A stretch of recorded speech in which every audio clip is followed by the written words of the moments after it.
Yes. I will not pack out of Pobi mine until you pay me my salaries. If you don't want me, terminate my contract or meet me at the player status committee. Hey, yes, Yana.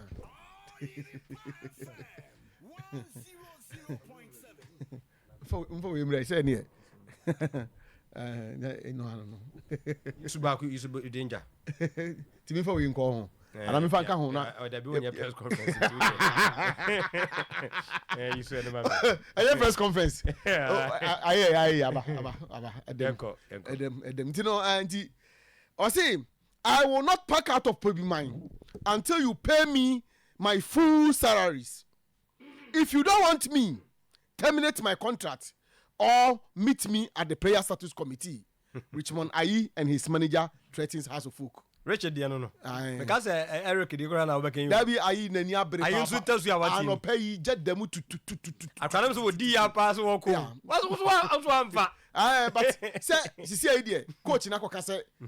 Keepers we mu dey ono no mawie. And press conference no. Ono coach na no. Aped atunu mu tu akase. He's not working with them. And a house company for Naka say onyi ni normal people man na on be renovation with them. No say I no say what dey make am try make as me nyimi normal. What be that? Hey. Bayro. And I no pay. I have personally spoken to him. I've spoken to his manager. Almost see enya de ompa kom no ma ne, enya de ompa kom no ma chena. Kopi me say we are was eni jiwade na ko eni na asem bia ni ho. Ono so no aka no 16 months contract. 16 grad do 1 year near chire na. Na say 1 year near 12 months. Near 12. 1 year be 4 months or more. Yes. Nti ebitamu I say has kin kai sika ni nyina no de ma no na ne no opa ba bi. So onye ya hom free dan. Dabi. O say onye no ma na on be innovation se na be a o mo resume a new players na be ba no benya ba bi atena. No say dan de betima agemo dan na mo de meka muntu ansa no ma. Nti asem kese na kukuru ba no maso pa. We so uja fo so re ko ti ono ma. Enti no ofa de kukuru ba de anu odin. De kukuru ba de. Even if you are my wife and you don't want to work with me and you don't want me, I will sack you. My target next season is to avoid relegation. Coach Abdullah Watara to House of Folk players. Hey, as I mean, ono be just said he has a relegation when we kakra no do no be yastic. Dia yes all persons no or be press or be ju mo nka. David o si mo bi anhwe nanim so obeji cap bia mo bia next season. Obede obesiwu or next season project our person here say obe make sure say has yeah carry relegation threatening teams na has nka ho. But say bia tintina say has ko league dia da bi mo bia fa sa pressure na meto no so because obe hye ni team. We what time man for no and I will not put press conference dey waka kire obia. Press conference no no. Nti waka dey obi ati. Penifona say we to gba waka ma wati. So on kan direct kwa waka say waka ma wati. We a supporter, we are Elviso, we are Hwan you. You say o sempa. So obedi team. O say wono no. Na dey to last year no. Say you start season na has 3-0 na has the league top. Na you say has the league. Mo bia hwe nanim sa. The opperson wo ye ne say has and avoid relegation. And on the here na kase say yeah carry relegation ho asem a near the house for him no on pesa eno be si biem the next season no the ade dan ani so ade kase pa the target kase pa no ene ade a dan ani mu a eno wo betwa atwa the wo ma na waka no nti watwe no enko sare edi the wo hono so no ja na afei na offer don't be insipid like NPP and NDC. Set up a bipartisan committee to investigate Samsidin and the Oslo scandal. Swag charges parliament.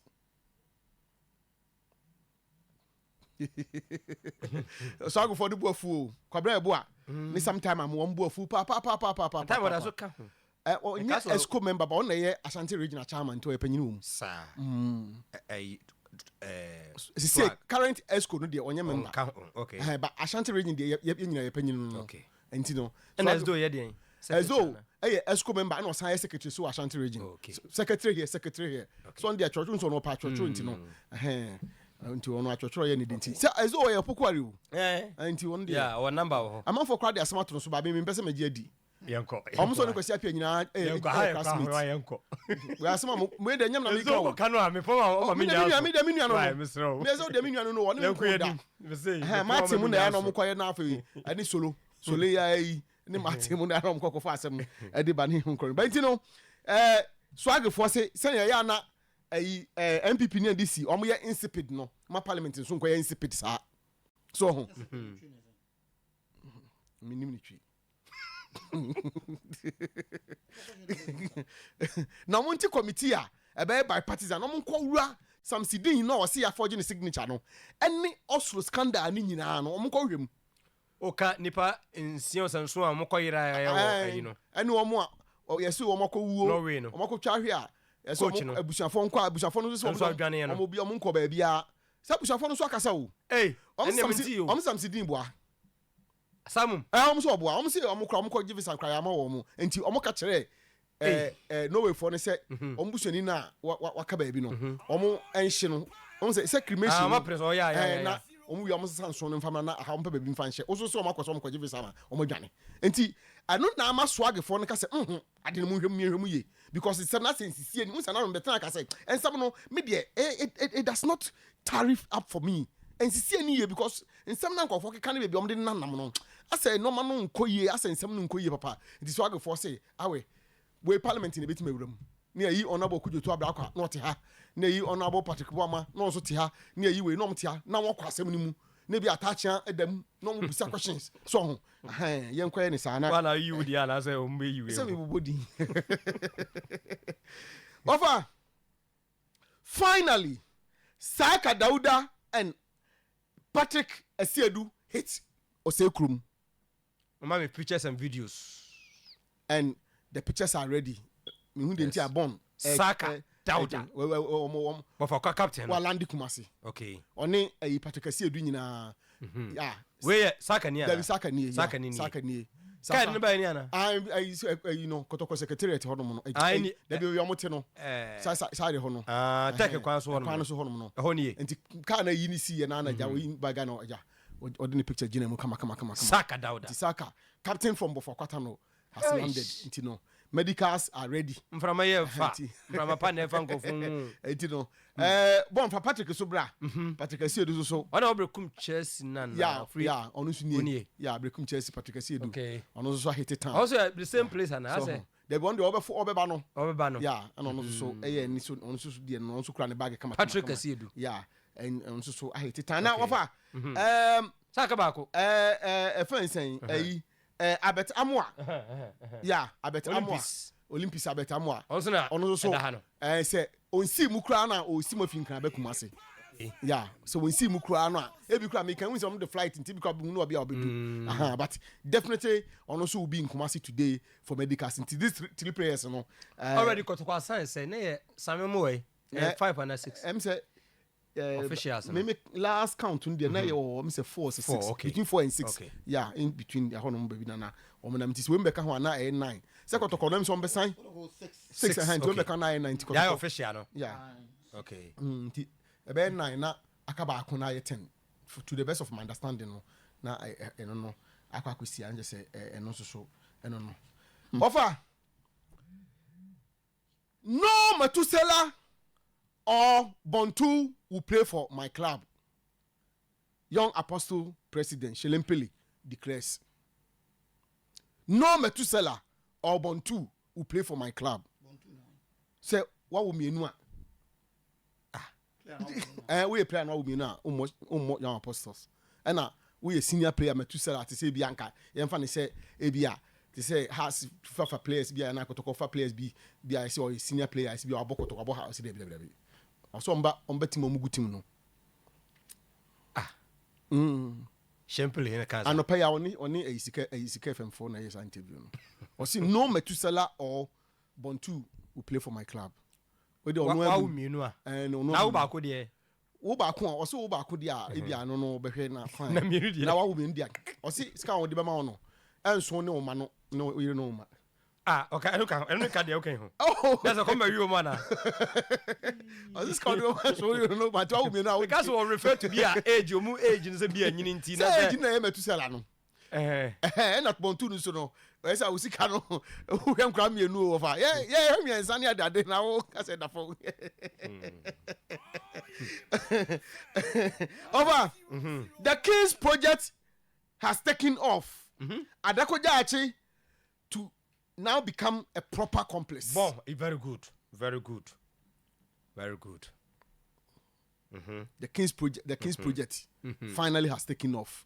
Of a Yahoo earth moving machines at the site. And I was and the economy. Yeah. Earth moving machines. And now once I see a jury. Yes. A jury. We are Uramuna. Yeah, the animal baby, and I'm a fan change. Oh, minimum papa. I'm be go free Nadiana if you do a bina problems. Now, Mamma, no man, a fan, no one an air holder. Nama, who's the first in the no, but a china on one or ye, intina, omoya no matter, and almost free Samana, a hiding papa. I don't come on with you.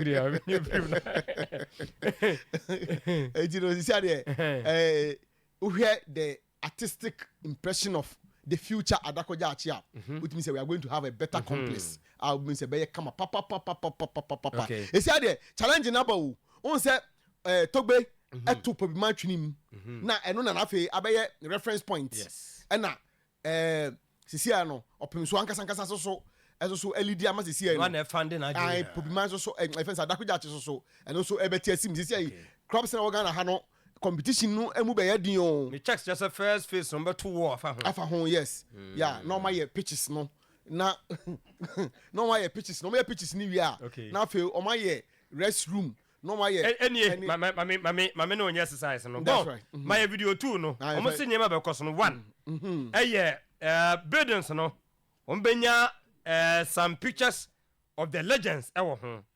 Was it the building will have some pictures of the legends on them? It is a pokun timu anache say. Yes, you do matter. Nana apinkra nana kwesewa. Onie. Kwesewa. So okay. Say down odo picture ko won. Ya wie na pictures na ba. Ya wie na pictures. E do no ya the third face na. I know ya wall no. Wall I two one we first face na first face na legends pictures na. Ansa na juma no crash ase. Inside other aspect no so cost. Yes. So first face no include the pictures no. Anyway, second one in the Bible.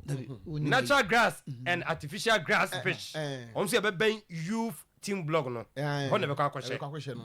Third one. A 5-a-side training pitch.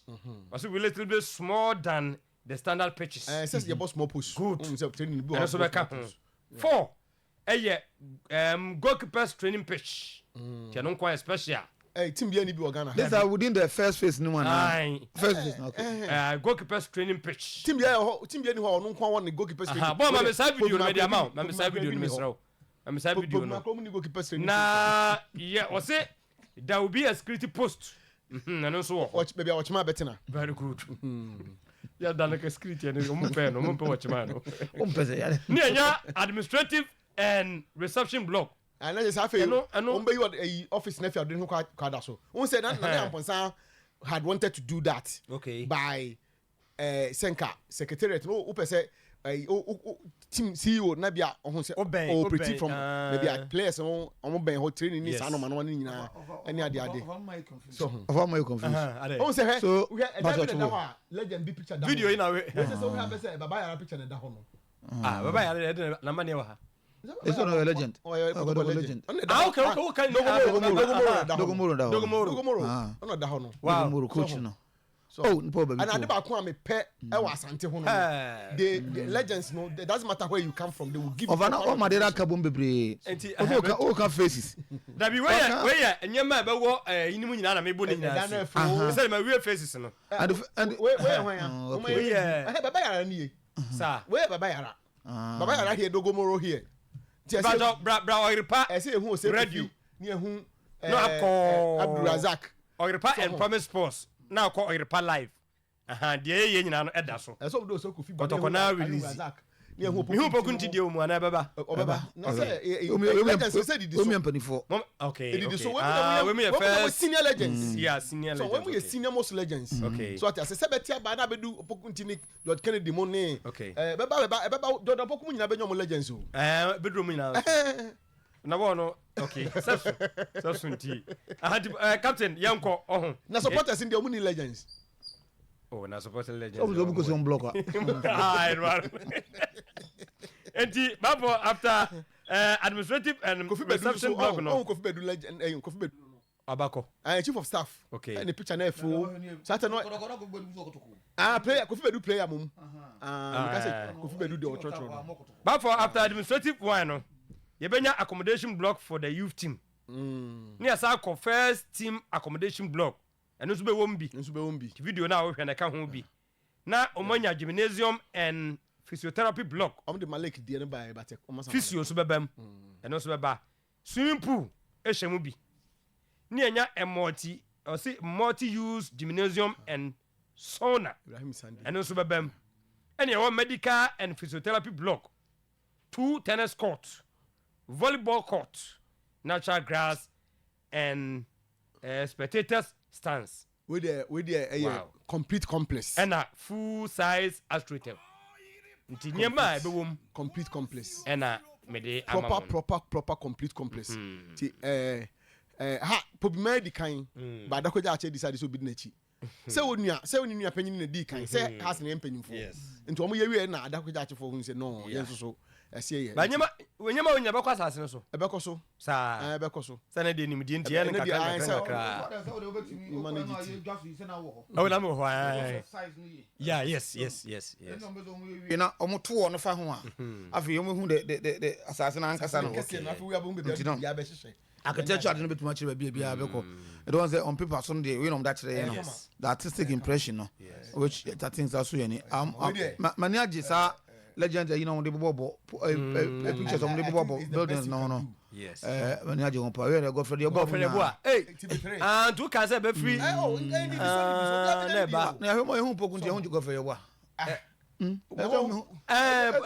lord I have medical and physio blog na news. Ase hu poku nti go for your boy say no ene ye na se no ba ni nyina be ba nya botre be so me hu no ina hu sa so ke free on so asana go for your poku nti no ne George Van Amano I say hu Malik mo are you getting the picture yeah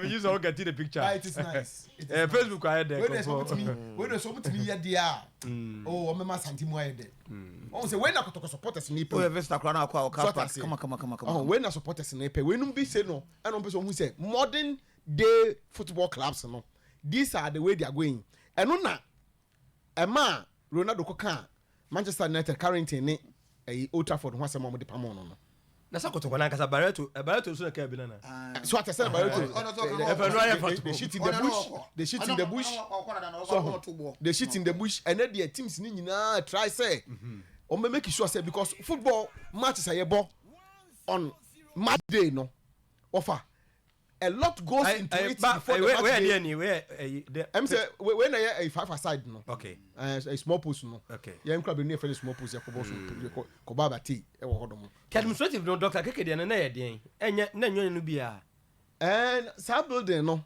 I'm say they will dovetail it into this whole thing eba be shembi so ho na dovetail danger man with dangerous bro and omo ya na ni nyina abe frame na be because okay that building no MTN for no onya de ombeto aso biom na MTN for na yeah MTN purely MTN funded project Dr. Penson but omo sika no omo use sika no for different purposes MTN for ankasa there be omo no sika be si omo sem no nti MTN for no bu fuye so na omo sika no mabiem and the reason why project na ka no no kra ye ba kope edu bia na ya ka no de ahoto ne asomdua ba eh bafo I'm telling you I'm telling you Oh, it is the reason why project na ka ho na scan be eba omo mfanya eno adwuma sika no be be edu ye no omo de sika ni bi ba ya na ka se ko na nimbiem ba omo afa ankoye anto aso because we say we do stage bia na ukoye a project account na afi we dey akoko